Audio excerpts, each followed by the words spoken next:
So hello students, accounts की second class में हमारा सेकंड डे। इसमें हम इंट्रोडक्शन के साथ साथ जर्नल भी सीखेंगे कि कैसे प्रिपेयर करती है journal book. First part is accounting. Repeat कर रही हूँ ओवरव्यू के लिए। अकाउंटिंग किस लिए तैयार की जाती है, अकाउंट्स की बुक्स किस लिए तैयार की जाती है? क्योंकि ह्यूमन मेमोरी जो है वो लिमिटेड होती है।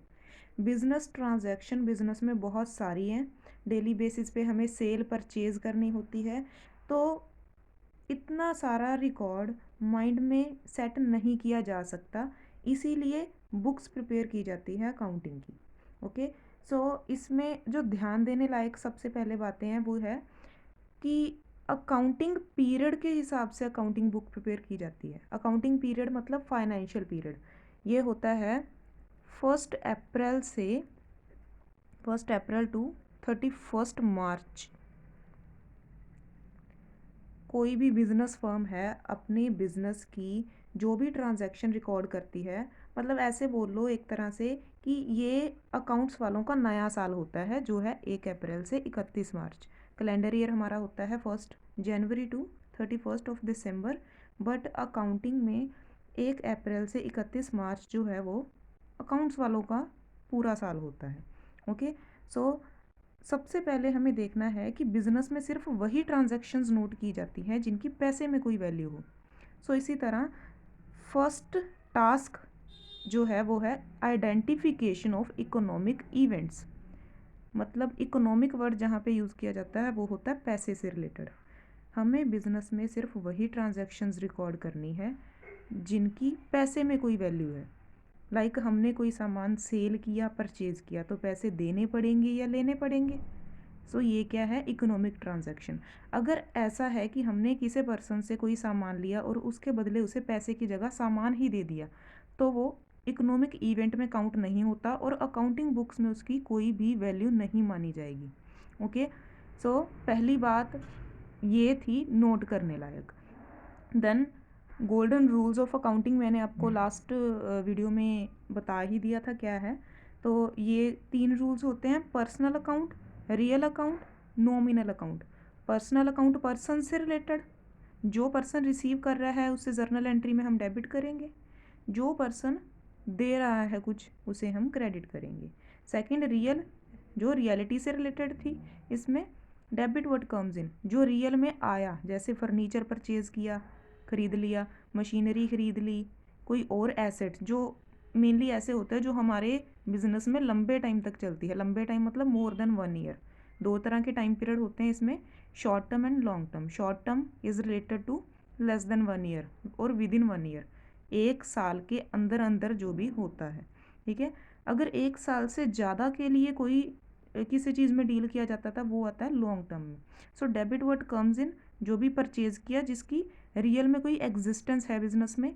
And credit word goes out, जो बिजनेस से चला गया, मतलब फर्नीचर या मशीनरी वही जो हमने बेच दिया। नॉमिनल अकाउंट, नॉमिनल मतलब नाम मात्र। इसमें रियलिटी में हमारे पास कुछ आया या गया नहीं, पर फिर भी हम उसके लिए पैसे पे करते हैं या रिसीव करते हैं। ठीक है। जैसे मैंने एग्जांपल दी थी, इलेक्ट्रिसिटी बिल हो गया, कोई और सर्विस चार्जेस हो गए, जैसे हमने स्टॉक ट्रांसपोर्टेशन के थ्रू मंगवाया। अब ट्रांसपोर्टेशन वालों ने क्या किया, सामान एक जगह से लोड करके दूसरी जगह पे शिफ्ट कर दिया, वो लोडिंग चार्जेस हमसे लेंगे, तो वो क्या है? एक्सपेंस है। अब ऐसे तो नहीं है ना भी हम इसे रीसेल कर सकते हैं, तो जो चीज़ें रीसेल होती हैं वो नॉमिनल में काउंट नहीं होती। ठीक है। तो हम इसे रीसेल नहीं कर सकते। इलेक्ट्रिसिटी बिल चार्जेस हो गया, टेलीफोन बिल चार्जेस हो गया, इसी तरह कैरीज इनवर्ड आउटवर्ड, सामान लाने ले जाने का खर्चा, भेजने का खर्चा जो है वो सारा, लॉसेस, ये डेबिट करेंगे। क्रेडिट करेंगे इनकम एंड गेन्स। इनकम जो नॉर्मल डेज में हमारे पास आती है, सेल किया सामान, और गेन होता है प्रॉफिट। गेन मीन्स प्रॉफिट को बोला जाता है। ओके। मैंने लास्ट वीडियो में भी आपको बताया था कि जो रियल अकाउंट का रूल है, debit what comes in and credit what goes out, इसे हम हर कहीं पे जर्नल एंट्री में इम्प्लीमेंट कर सकते हैं। मतलब जो चीज़ आपके पास आई उसको डेबिट, जो चीज़ गई उसको क्रेडिट कर दें। हम अब कुछ बेसिक टर्म्स के बारे में डिस्कस करेंगे, इंपॉर्टेंट बेसिक टर्म्स, जैसे कि फर्स्ट है कैपिटल। अच्छा, कैपिटल वर्ड बिजनेस में यूज़ किया जाता है उस चीज़ के लिए जो बिजनेसमैन लेकर आता है। तो सबसे पहले ही तो ये बात है कि बिजनेस और बिजनेसमैन ये दोनों अलग अलग डिफरेंट आइडेंटिटीज़ माने जाते हैं अकाउंटिंग में। जैसे मैंने कह दिया कि मैंने अपना बिज़नेस स्टार्ट किया फॉर एग्जांपल स्टेशनरी का, तो ऐसे नहीं है कि कभी भी मैं बिज़नेस में से कुछ उठा के घर पे ले जाऊंगी। अगर लेके जाना है तो उसका मैं प्रॉपर रिकॉर्ड मेंटेन करूंगी, ठीक है, मैनेज करूंगी। सो वो क्या है, वो आ गया हमारे रियल अकाउंटिंग में, जिसमें बिजनेस और बिजनेसमैन दोनों अलग अलग पर्सनस माने जाते हैं। ओके, सो इसी तरह कैपिटल क्या है, जो बिजनेसमैन ने बिजनेस में इन्वेस्ट किया।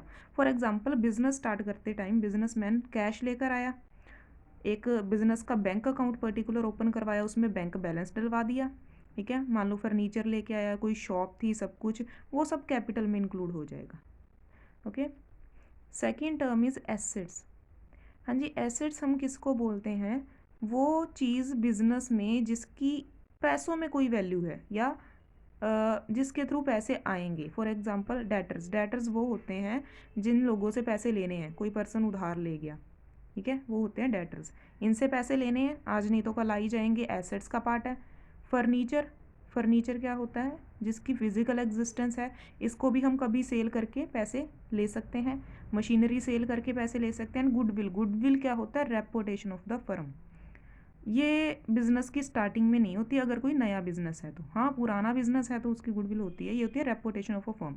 सो इसको भी मैं एक्सप्लेन करूँगी, जैसे कि दो फर्म्स हैं, एक है फर्म ए, एक है फर्म बी। फर्म मतलब बिजनेस को बोला गया। अब ए और बी में डिफरेंस क्या है, जो ए है उसका बिजनेसमैन जो है वो हर कस्टमर से पोलाइट वे में बात करता है। मतलब कोई भी कस्टमर आया, उससे अच्छी तरह से डील किया, उससे सुना कि वो क्या चाहता है। अगर कोई आइटम नहीं अवेलेबल तो उसको बोला गया कि हम ला कर देंगे या आपको क्या चाहिए। और बी जो है वो है रूड पर्सन। फर्म बी का जो बिजनेसमैन है वो है रूड। वो किसी से ज़्यादा अच्छे से बात नहीं करता, मतलब कस्टमर आया, उसको सामान दिया और चलता किया। सो ये क्या है, ये इसमें फर्म ए और बिजनेस में गुडविल का डिफरेंस हो गया। इसने फर्म ने अपनी गुडविल बनाई, मतलब इसका नाम चलेगा। कोई भी पर्सन हो, हम ऐसे बोलते हैं कि वो पर्सन बड़े अच्छे तरीके से हमसे बात करता है, हम तो उसी से सामान लेने जाएंगे क्योंकि हमने तो पैसे ही देने हैं। सो वो क्या है, गुडविल। तो फर्म ए आज सेल हो रही हो और बी सेल हो रही हो, दोनों की अमाउंट सेम है, मटेरियल सेम पड़ा है। मान लो भी ये बिजनेस भी हमसे 2 लाख रुपए मांग रहा है और ये बिजनेस भी हमसे 2 लाख रुपए ही मांग रहा है, तो हम प्रेफरेंस बिजनेस ए को देंगे क्योंकि इसके साथ पहले से ही बहुत सारे कस्टमर कनेक्ट हैं, हमें ज़्यादा एफर्ट्स लगाने की ज़रूरत नहीं पड़ेगी। और ये फर्म वाला इसी बात के लिए हमसे कुछ चार्जेस एक्स्ट्रा लेगा। फॉर एग्जांपल 20,000 रुपये एक्स्ट्रा ले रहा है, वो ज़्यादा लेगा क्योंकि उसने अपनी रेपुटेशन कमाई है। तो जो in terms of money calculate हो रही है आइटम से एक्स्ट्रा, मतलब बिजनेस में जो पड़ा था उसकी टोटल वैल्यू थी 2 लाख, वो हमसे ले रहा है टोटल 2,20,000। तो वो 20,000 जो एक्स्ट्रा ले रहा है वो इसी बात के ले रहा है कि मैंने रेपुटेशन क्रिएट की है, मेरे पास एक्स्ट्रा कस्टमर्स हैं, आपको ज़्यादा एफर्ट्स लगाने की ज़रूरत नहीं पड़ेगी। सो ये क्या है, पार्ट ऑफ गुडविल। तो इसकी भी पैसों में वैल्यू होती है, इसीलिए इसे एसेट्स माना जाता है। पर ये काउंट तभी होती है जब बिजनेस सेल होता है। ओके, लायबिलिटीज़ बिजनेस में जो लोगों के पैसे देने होते हैं, लोगों के हो गया या बैंक से कोई लोन लिया था। अच्छा, डेटर्स होते हैं जिन लोगों से पैसे लेने हैं, आउटसाइडर, बिजनेस के जो आउटसाइडर्स हैं जिनसे पैसे लेने हैं उनको डेटर्स बोला जाता है। जिनके पैसे देने हैं कस्टमर्स के उनको क्रेडिटर्स बोला जाता है। ओके, तो बैंक लोन हो गया, या किसी सप्लायर से कोई मटेरियल उठाया था, उसकी पेमेंट नहीं की, तो वो भी हमारी लाइबिलिटीज़ का ही पार्ट माना जाएगा। नेक्स्ट टर्म है स्टॉक। अच्छा, स्टॉक क्या होता है, स्टॉक हमारे पास अनसोल्ड आइटम्स होती हैं। मतलब हमने बिजनेस में आइटम्स ला रखी थी सेल करने के लिए, या ऐसे बोल लो कि एक्स्ट्रा सामान ला के रखा हुआ है कि पहले वाली जब सेल हो जाएगी तब हम इसे निकाल कर सेल करेंगे, तो सामान को ही बोला जाता है। एक्सपेंसेस मतलब जो बिजनेस के खर्चे होते हैं, ये दो तरह के होते हैं, एक हो गया फिक्स्ड, फिक्स्ड एक्सपेंसेस, एक है नॉन फिक्स्ड, ये इसको वेरिएबल एक्सपेंसेस भी बोला जाता है। ओके, सो फिक्स्ड एक्सपेंसेस मतलब जो हर बार फिक्स्ड ही रहते हैं। जैसे शॉप का रेंट पे करना है तो हर मंथ सेम ही पे करना होगा। अगर आज 1000 पे कर रहे हो तो नेक्स्ट मंथ भी 1000 ही पे करने हैं। नॉन फिक्स्ड हो गया जैसे इलेक्ट्रिसिटी बिल, आज 2000 का बिल आ गया, कल 3 का आ गया, परसों 4000 का आ गया, so non fixed. Telephone bill हो गया या other type of bills. Okay, मतलब जो फिक्स्ड हैं कि हर मंथ इतना ही पे करना है, वो फिक्स्ड एक्सपेंसेस है। जो चेंज होते रहते हैं, वो अकॉर्डिंग टू यूज़ चेंज होते रहते हैं, उनको हम नॉन फिक्स्ड बोल देते हैं। नेक्स्ट आ गया जी इनकम। इनकम वो होती है जो विद इन अकाउंटिंग पीरियड, सो फिर से अकाउंटिंग पीरियड किसको बोला गया, फाइनेंशियल पीरियड को ही बोला गया, 1 अप्रैल टू 31 मार्च। सो इनकम वो होती है जिसमें पैसे लिए जाते हैं। जैसे सेल कर दिया कस्टमर को, गुड्स सेल की, उसके पैसे लिए गए, सामान सेल किया। ओके, सो नेक्स्ट वर्ड है गुड्स। तो गुड्स वर्ड भी मैं बहुत बार बोल चुकी हूँ इसमें, शायद आपको पहले ना पता हो। सो गुड्स किसको बोला जाता है, जो सामान रीसेल पर्पज़ के लिए लाया गया हो। रीसेल मतलब किसी ने हमें सेल किया, हमने ख़रीद लिया, थोड़ा सा और प्रॉफिट कमा के आगे सेल कर दिया, उसको बोला जाता है गुड्स। सो गुड्स हो गया, स्टॉक हो गया, इन्वेंट्री वर्ड भी इसका ऑल्टरनेटिव है। तो ये सिमिलर वर्ड्स हैं, एक ही तरह से यूज़ किए जाते हैं। नेक्स्ट आ गया रिसीवेबल। सो रिसीवेबल दो वर्ड्स को जोड़ के बना है। रिसीव प्लस एबल, जो पेमेंट्स रिसीव करने लायक हैं अभी तक नहीं आई, उनको बोला जाता है रिसीवेबल्स। मतलब बिजनेस ने जो आउटसाइडर से पेमेंट लेनी है, आउटसाइडर्स कौन हो गया, बिजनेस का पार्ट नहीं है जो, मतलब लोग, बिजनेस के बाहर के लोग, जिनको किसी टाइम पे कोई उधार दे दिया था और अब उनसे पैसे लेने हैं, तो वो क्या हो गया, रिसीवेबल्स हो गया।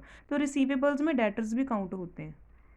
ओके, पेएबल्स हो गया वही बिजनेस में जिनके पैसे पे करने हैं, पेएबल, पे करने लायक हैं।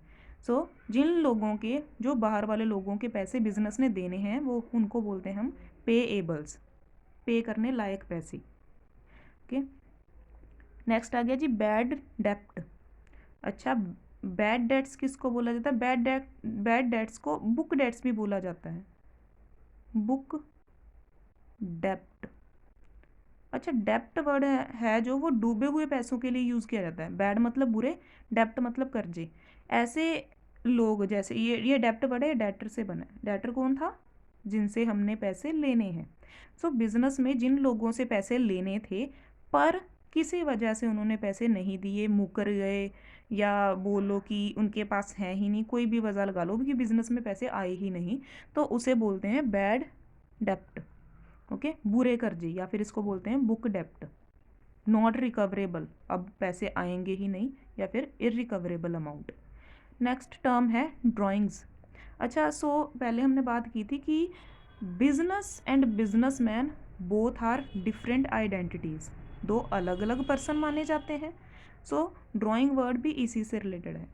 बिजनेसमैन अगर बिजनेस में से कोई भी कैश, कोई भी फर्नीचर हो गया, गुड्स हो गया, कुछ भी आइटम घर पे लेके जाता है या पर्सनल यूज़ के लिए रखता है, तो उसे ड्राइंग्स वर्ड अकाउंटिंग में दिया गया है, ड्राइंग वर्ड का नाम दिया गया है।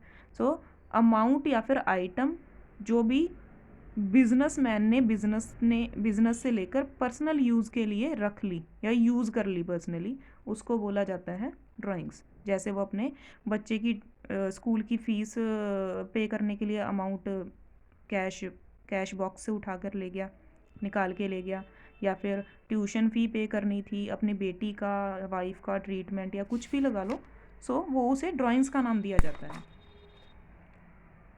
एंड उसमें ये मेंशन करने की ज़रूरत नहीं पड़ती कि लेकर क्या गया है, जो मर्जी लेकर गया है वो ड्राइंग ही कहलाएगा। ओके, सो हम इसकी इन टर्म्स की जो हमने डिस्कस की, इनमें से कुछ टर्म्स की हम जर्नल एंट्रीज डाल के देखते हैं कि ये कैसे होती है। सो सबसे पहले मैंने कैपिटल की बात की थी। सो कैपिटल क्या था, जो भी पैसा या फिर कोई चीज़ बिजनेस में बिजनेसमैन के थ्रू इन्वेस्ट की गई है, उसे कैपिटल बोलते हैं। सो कैपिटल की सबसे पहली एंट्री होती है बिजनेस में, नया बिजनेस है तो पहली होती है।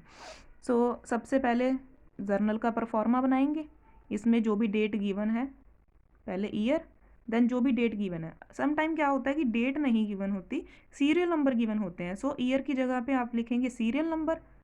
ओके, देन यहाँ पर डेट, जैसे मैंने 1 जन लिख दी, तो आप डेट की जगह पे क्या लिखोगे, सीरियल नंबर है तो 1 2 3 4 डाल के जो भी एंट्रीज है उसे पोस्ट कर दोगे। ओके, सो फर्स्ट है Mohit commenced business with a capital of ₹4 lakh. Mohit ने बिजनेस स्टार्ट किया 4 लाख की कैश लगाकर। अच्छा, कमेंस्ड का मतलब होता है स्टार्टिंग, स्टार्ट करना। मोहित ने बिजनेस स्टार्ट किया, कमेंस्ड मतलब start, to start a business. Okay, so Mohit ने बिजनेस स्टार्ट किया, सो बिजनेस में क्या आया, रूल इंप्लीमेंट कौन सा करेंगे, वही debit what comes in, credit what goes out. So debit what comes in, business में क्या आया हमें नहीं पता भी, हमें किसी से कोई मतलब नहीं, हमें अपने बिजनेस के पॉइंट ऑफ व्यू से देखना होता है। सो बिजनेस में क्या आया उसे डेबिट कर दो, जो गया उसे क्रेडिट कर दो। सो क्या आया, कैश आई है, कैश अकाउंट। अच्छा, अकाउंट ऐसे ही डालते हैं, ये नहीं रहना चाहिए, सिर्फ नाम के साथ कभी अकाउंट नहीं आता, बाकी सबके साथ अकाउंट डालना ज़रूरी है, वरना आपकी एंट्री के आपको पूरे नंबर नहीं मिलेंगे। कैश अकाउंट, LF की लाइन के बिल्कुल साथ टच करते हुए DR dot debit, then 2 alphabet छोड़ के नीचे T स्टार्ट करके टू में, अच्छा डेबिट वर्ड कम्स इन तो हो गया, कैश अकाउंट डेबिट, कितनी कैश आई, 4 लाख रुपए। ठीक है, टू क्या लिखेंगे, कैपिटल, कि बिजनेस में, ये बिजनेस की लाइबिलिटी होगी, कभी ना कभी देनी होती है, क्योंकि बिजनेस एंड बिजनेसमैन अलग अलग पर्सन है, हमने पहले भी डिस्कस किया था। तो बिजनेस ने बिजनेसमैन के पैसे कमाकर वापस करने होते हैं with profit. So to capital account 4 lakh.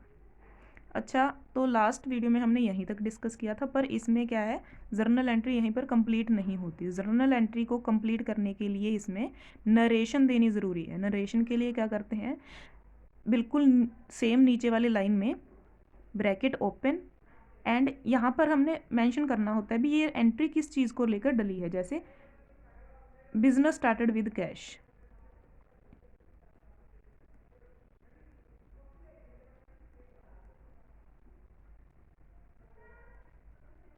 ₹4 lakh. Okay, मतलब नरेशन में हमने मेंशन करना होता है कि ये एंट्री किस रिलेटेड डली है, मतलब इसमें क्या बताया गया है।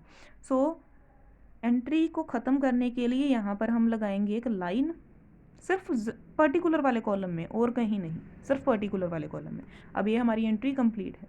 ठीक है, सो एक और एग्जांपल ली है मैंने सेकंड, जैसे कि वैसी वही लाइन उठा लेते हैं, मोहित कमेंस्ड बिजनेस विद, यहाँ पर कैश के साथ साथ वो क्या लेके आया है,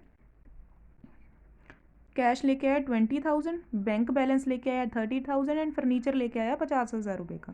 सो यहाँ पर भी सेम एंट्री, डेट कोई भी डालो। अच्छा, ईयर एक ही बार डालना होता है, डेट अगेन एंड अगेन जो भी आपको गिवन है। मान लो 4 जन को ये नेक्स्ट ट्रांजैक्शन हुई है, तो आप क्या लिखोगे, क्या लेकर आया है, कैश, जो जो लेकर आया डेबिट कर दो। कंपाउंड एंट्री भी बोलते हैं इसको, इसमें 2-3 एंट्रीज कंबाइन कर दी गई है, अलग अलग डालने की ज़रूरत नहीं है।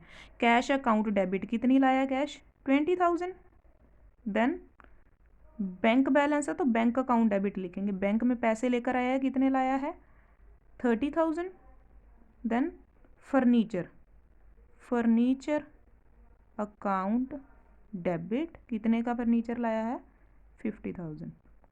अब टू, वही 2 अल्फ़ाबेट छोड़ के नेक्स्ट लिखेंगे, टू के बीच में क्या लिखेंगे, capital account, to capital account. अच्छा, कैपिटल अकाउंट के साथ हम नाम भी डाल सकते हैं जो गिवन है, जैसे मोहित कमेंस्ड बिजनेस लिखा था ना, to Mohit's capital account, and यहाँ पर भी to Mohit's capital account. Okay, तो कैपिटल अकाउंट के सामने अब जब क्रेडिट अमाउंट करनी है तो कैपिटल में टोटल कितनी आई, सबका टोटल लगा के फिर पोस्ट किया जाएगा।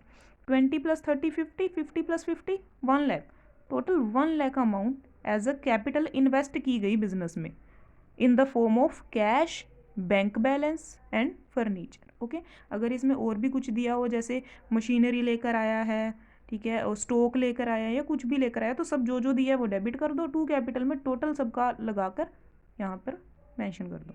ओके, सो ये हो गया हमारा कैपिटल की एंट्रीज कंप्लीट। सेकंड है गुड्स परचेज की है।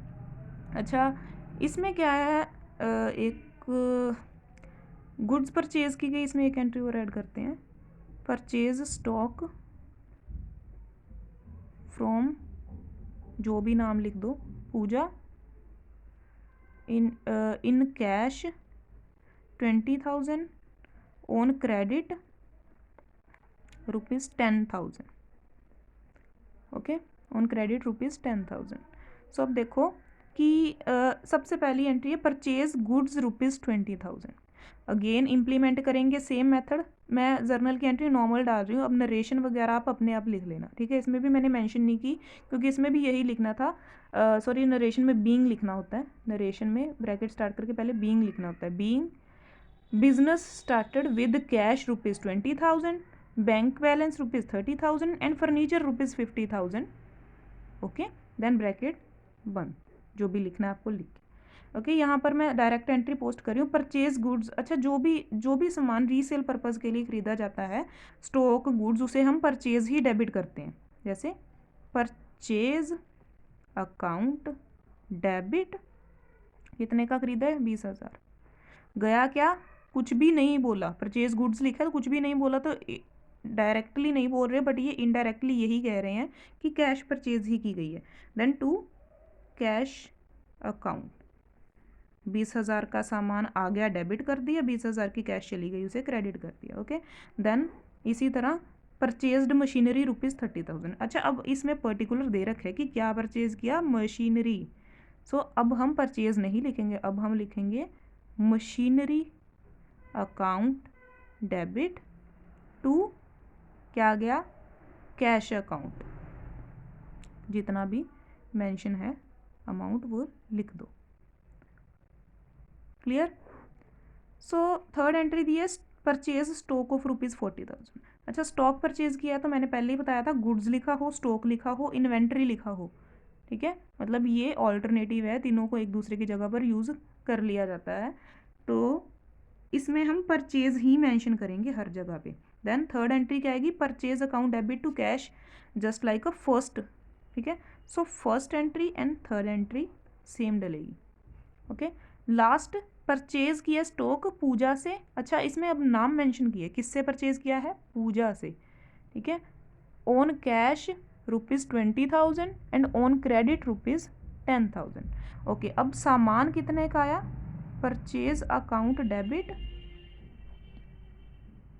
सामान आया टोटल 20,000 का कैश और 10 का क्रेडिट, टोटल 30,000 रुपये का सामान आया। Purchase account debit 30,000 to cash account, cash कितनी गई 20,000 टू पूजा, ठीक है। पूजा से परचेज किया है तो पेमेंट तो गई नहीं, तो उसका नाम मेंशन कर देंगे कितना, जितने का परचेज किया है 10,000।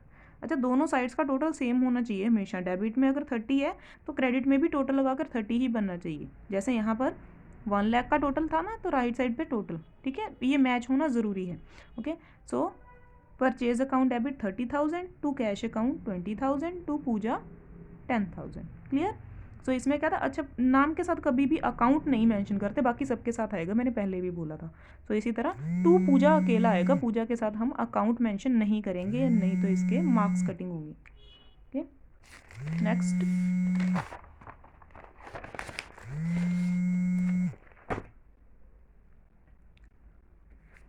Cell of goods ₹10,000। अच्छा, सेल की एंट्रीज डाल रहे हैं। सो परचेज की तरह ये भी है, परचेज में सामान आया था, इसमें हमने सेल किया, मतलब बिजनेस से सामान बेचा गया है, जिसके बदले में या तो पैसे आए या फिर वो उधार होगा। मतलब दो ही बातें होती हैं, या तो पैसे आ गए या फिर उस पर्सन ने पैसे नहीं दिए, बाद में देगा।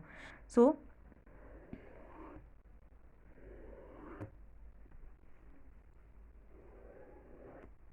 सबसे पहले ये sale of goods of ₹10,000, okay. अच्छा, सेल की है तो कुछ भी नहीं बताया किसको सेल किया, कैसे किया, तो इट मीन्स ये कैश ट्रांजैक्शन है। Cash account debit to sales account, okay. Date जो भी गिवन हो वो मेंशन कर देना, ओके। जो अमाउंट गिवन हो वो मेंशन कर देना, 10,000।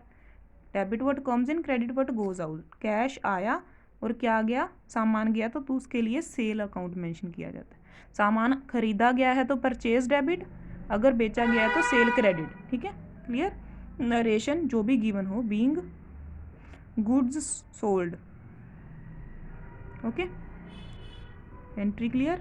सेकंड में सेल ₹10,000, अब कुछ भी नहीं मेंशन किया तो सेम एंट्री, तो पोस्ट करने की ज़रूरत नहीं है, सेम एंट्री ही डलेगी। तो थर्ड में गिवन है sale goods to Ramesh ₹20,000, Ramesh को सामान बेचा गया है 20,000 रुपये का। अच्छा, अब हमें इसमें कैश गिवन नहीं है, मतलब कैश नहीं गिवन पर नाम गिवन है। नाम गिवन है तो क्या है, मतलब रमेश को सामान बेचा गया, उसके हमें पैसे नहीं मिले, तो इसमें क्या आएगा, कैश की जगह पे रमेश डेबिट, अगेन नाम है तो अकाउंट मेंशन नहीं करेंगे, Ramesh debit to sales account, ठीक है, जितने का भी सेल किया गया है। सो ₹20,000, ओके, नरेशन आप खुद पोस्ट कर लेना। Next, sold goods to us. अच्छा, अब इसमें देखने लायक बात क्या है कि बच्चों को ऐसी एंट्रीज में बड़ी प्रॉब्लम होती है। इसमें लिखा है सोल्ड गुड्स टू अस, अस मतलब हम, मतलब बिजनेसमैन, बिजनेसमैन को सामान बेचा गया। बच्चे क्या करते हैं, सोल्ड वर्ड देख के इसको सेल में एंट्री पोस्ट कर देते हैं, ठीक है, बट ये एंट्री एक्चुअली है किसकी, ये परचेज की ट्रांजैक्शन है। ओके, सो इसमें क्या करना है, अब सामान सेल किसको किया गया है, हमें, कुछ नहीं बोला, इट मीन्स ये कैश ट्रांजैक्शन है, तो इसमें क्या आएगा, purchase account debit to cash account. Again repeat कर देती हूँ कि इसमें किया क्या गया है, सोल्ड गुड्स टू अस, हमें सामान बेचा गया, तो हमारे लिए वो क्या हो गया, परचेज हो गई, ठीक है। सेल किसके लिए हुई, वो सामने वाले के लिए, वो अपनी जो अकाउंट्स बुक्स प्रिपेयर कर रहे हैं उसमें सेल की एंट्री डालेंगे, हमें अपने में किसकी डालनी है, परचेज की डालनी है। सो ये कन्फ्यूज़न क्रिएट करता है, पहले आपको ट्रांजैक्शन अच्छे से पढ़नी है फिर पोस्ट करना है, ठीक है। Next, sold goods to Ramesh ₹30,000 in which cash sale of ₹10,000। कह रहे हैं कि रामेश को सामान बेचा गया 30,000 रुपये का, ठीक है, जिसमें से कैश थी 10,000, मतलब टोटल सामान गया 30,000 का, 10,000 की कैश हुई, तो बाकी क्या हुई, 20,000 की क्या हुई, क्रेडिट।